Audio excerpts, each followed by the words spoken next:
My name is Alvin Schwenger. I go to school at Elsinore High School. I'm a senior there, and this will be my 8th year studying flute.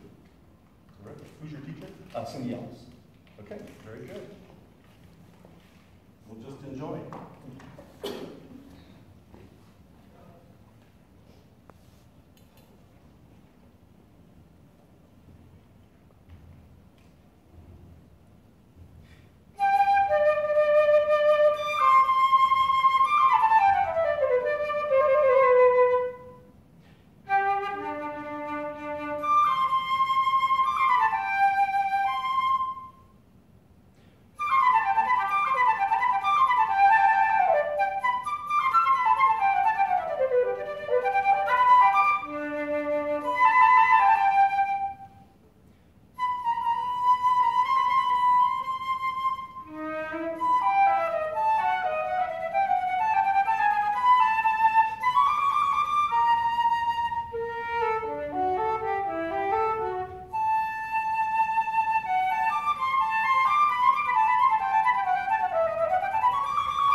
Sound, and you have a very good feel for the style from Mozart. You were a little bit nervous at the beginning, which is understandable, me too, okay? And you really started, at the end of the exposition here, I thought you started really coming into your own, being who you really wanted to be, you know what I mean? Can you do the very opening for us one more time now that you're, nobody's gonna bite you, okay?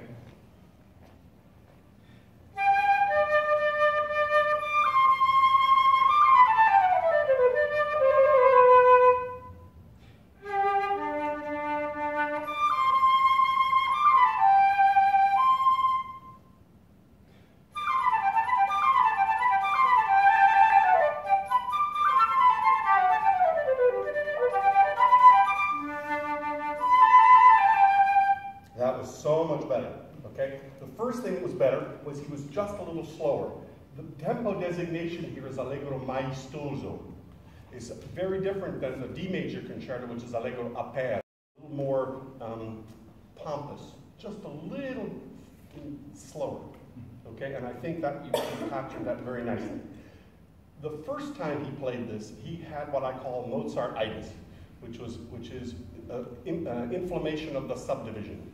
And that is, that's my little term for it. Instead of when you have 2 and 2, it's like having a fork that's got a tine that's bent. And so they're not absolutely where they need to be. So it almost always happens on the first note. So I would like for you, why don't you demonstrate that for everybody? Do that, that first one, and do it with no slurs at all. Ticka, ticka, ticka, ticka, ticka, ticka.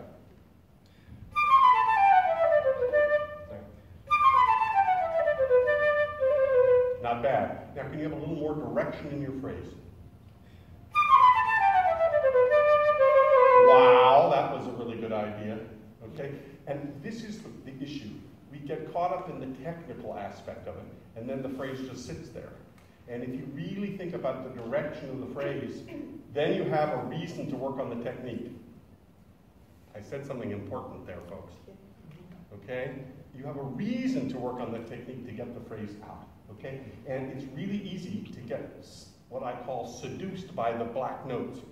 Okay? And we're interested in them, and that's all we're interested in instead of what the phrase is doing. But your average audience member just wants to hear your phrase. They don't really care about your technique, although, you know, when it's really good, they like it too. Okay? Now, let's do 2 and 2 slurs, see if you can make that work. Tia, tia, tia, tia, tia, tia, tia.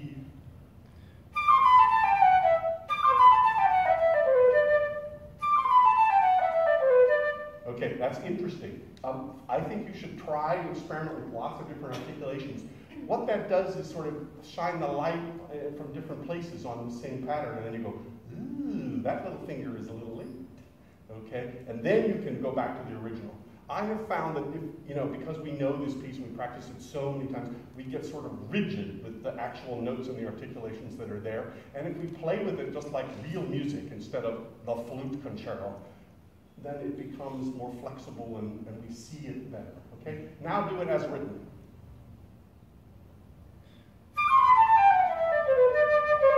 Okay, you vibrate just a teeny bit on that first note of each group. Ooh, I like that. Everybody hear how much better that was? It was had life to it. Okay? So, I don't know you well enough yet, but my guess is that may be a little mannerism that you have. A mannerism is a habit that we don't necessarily know about that we're doing, or we don't want it. We need habits in this world, or we'd never be able to tie our shoes and brush our teeth every day. But a mannerism is something that creeps in, like when people say, they don't even realize they're doing it. This is another possible mannerism. And I know about this because I had this mannerism. And my teacher had to stop me almost every time and say, you're not vibrating on the first note. Or you're not vibrating at the beginning of the note. And I think vibrato, when it's how you just did it, is so much more alluring. Your audience loved it. So do that. Okay. Then I have a couple other little things, just little things. You did a little bit of a Galway-esque da-dum, but the thing is here, that D sharp is a pickup, da-dum, da-dum. You did it because it's so great to play the low register. And you know that joke, why does Galway play so loud in the low register? Because he can, okay? But that isn't gonna help the music, okay? So pick up, dee-da-da-dum, dee-da-da-dum. Try that once for us. And I'll do a little interpretive dancing.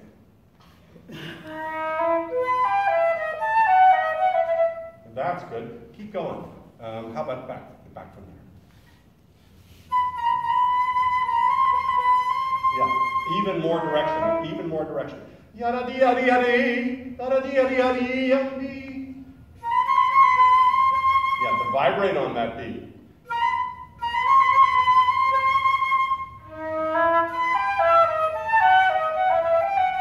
Okay, you have to click just a little bit more. Let me see if I can do it.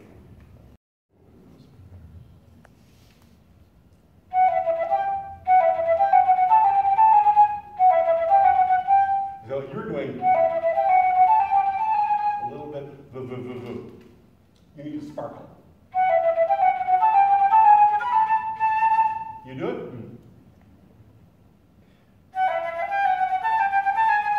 Good. Now even more direction in your phrase and you got it.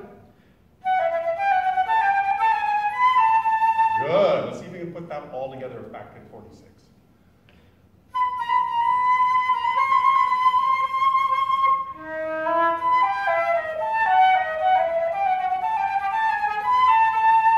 Good. Keep going. Here we go again.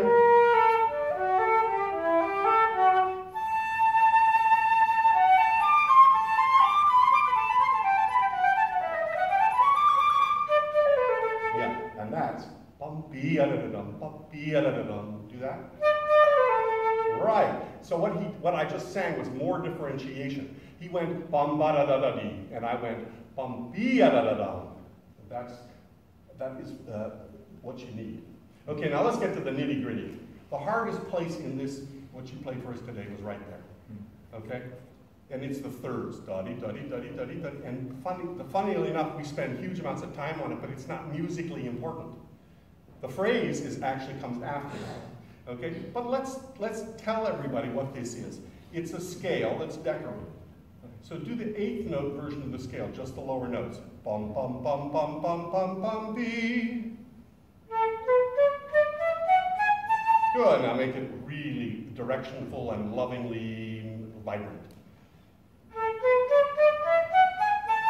Now, this is my sock method. Each one of those notes is a clothespin on the clothesline. And you can put the sock on, i.e. decorate it, or not. So what I'd like for you to do is decorate only the ands. Dee-a-dup, dee-a-dup, dee-a-dup, dee-a-dup. You understand what I mean? Okay, do the original first, teach them how it goes. I'm sorry, just the 8th note scale. Now have your socks on the line.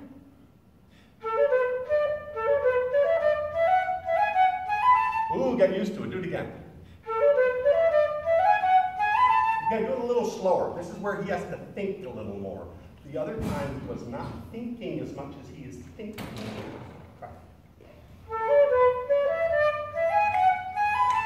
Good. Do it again.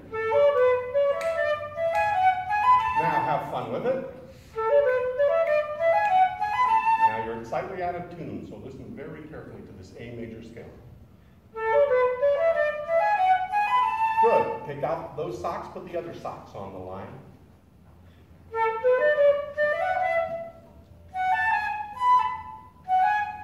Isn't that interesting? Try it slowly.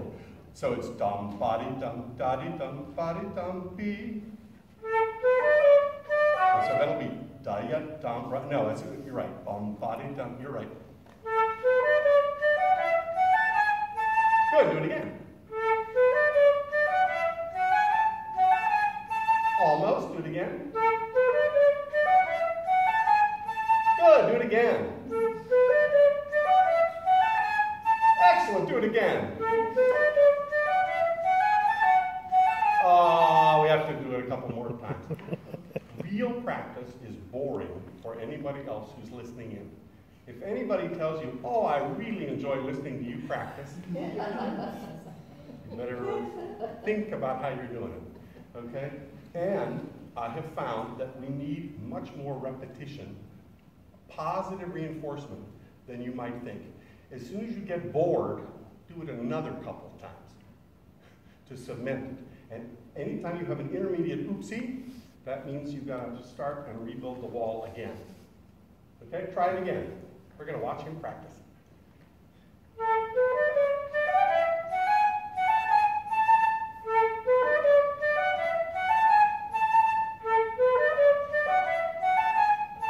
Can you do it from memory?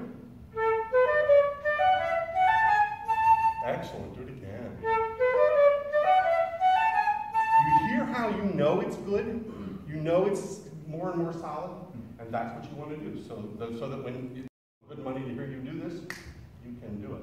Let's go the other, take those socks off, put the other socks back on.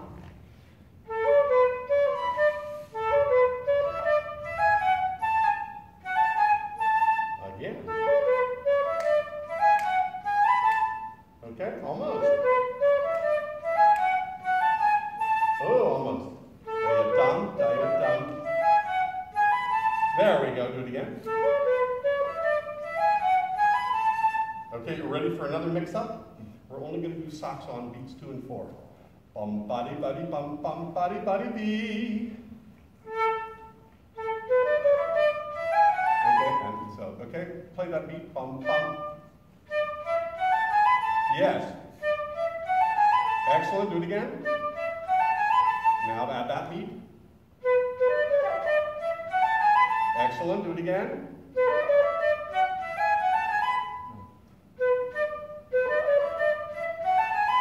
That's once. Excellent. And add the cute little pickup. Excellent. Do it again. Are you ready for the whole thing? Okay, here we go. Now, enjoy life. Okay, so where is the little icky? There's a little icky there, and I think it's right there. C sharp, E, D. Did I get them to do that? Okay, stand up, be a bump. Okay, and love that C sharp. Oh, okay? Try it a little slower. Ba ya ba ya ba ya ba ya ba ya ba ya ba ya ba. Excellent. Do it again. Very good. Do it again. Aha. Okay? There's a lot of nonverbal communication we just had. Did everybody notice that? And he responded beautifully. You're a terrific sport here. That's how you learn this. That's why anybody learns anything. You have to have a lot of positive reinforcement. Okay? One more little thing. I love your second theme. Most people go da and you made it a lovely second theme. That was really terrific. You had a little bit of issue at the very end, right? Yeah. Okay? That's for breathing. So you have to really plan your breaths. So what I do is practice being out of breath. I actually take a breath in and then let some of it out, and because it's never going to feel good, so you might as well get used to it being at the end of the phrase. Try this once with a full breath from there. Crescendo. Right, and it doesn't matter what you do on this note as long as the last beat crescendos into the down. That's the most important thing. Okay, one more time. You can even almost do a subito piano as long as you get to that next down. Here we go. 2, 3. Right, now, see if you can breathe and let a little of it out. Okay?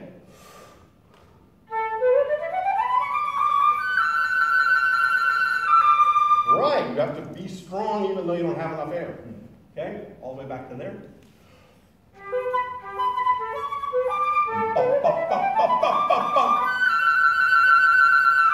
Yeah, the other thing I would suggest you do is do not shift your weight when you've got air issues.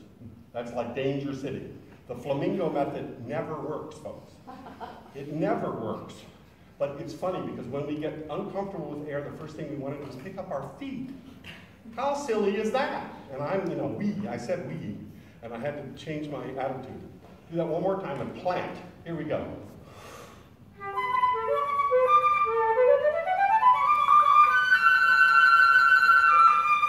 Yep, you see how you really wanted to move your... bit. Yeah, do that one more time. Do not do that.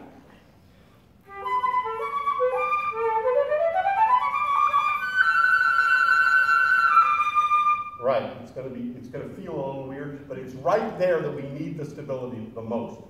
Okay? We have to stop. Please thank Ellen for a really fine performance here.